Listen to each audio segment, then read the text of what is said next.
એ જ કહીશ કે જે અમારું આંદોલન હતું અને રૂપાલાભાઈ આટલી લીડથી જીત્યા છે, તો ક્યાંક ને ક્યાંક તો સંકલન સમિતિ કે કર્યું શું એ લોકોએ, કે જે એ લોકો કહેતા હતા કે અમે આટલી સીટો લઈ આવશું, 5 થી 6 સીટ લઈ આવશું, નામ કરશું, તો એ તો કોંગ્રેસ ભાજપ ચાલો સાઈડમાં. તો મેન તો અમારે રૂપાલાભાઈ સાથેનો વિરોધ હતો. તો રાજકોટને શું કામ મેન ટાર્ગેટ કરવામાં ના આવ્યું? મેન પ્રોબ્લેમ તો રાજકોટનો જ હતો. તો એટલે એના માટે એક ક્યાંક ને ક્યાંક સંકલન સમિતિના 2-4 તત્વો જવાબદાર છે.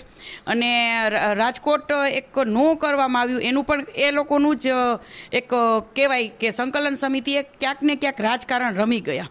એટલે એનું પરિણામ આજે આ ક્ષત્રિય સમાજે ભોગવી રહ્યું છે. અમે આંદોલન, અમારું જે ક્ષત્રિય સમાજનું આંદોલન હતું એ લગભગ દરેક વર્ણે જોયું હશે, અને અમારું આંદોલન તો જોરદાર રહ્યું, એમાં કોઈ બાધા નથી. પણ જ્યારે મહાસંમેલન પતી ગયું, જે 10 લાખ લોકો ભેગા થયા હતા, એ પછી એક રાજકારણ અમને લાગવા માંડ્યું કે હવે પછી કંઈક આમાં રાજકારણ, જોકે રાજકારણ સંકલન સમિતિ આવીને ત્યારથી જ અમને એક ડાઉટ થઈ ગયો હતો.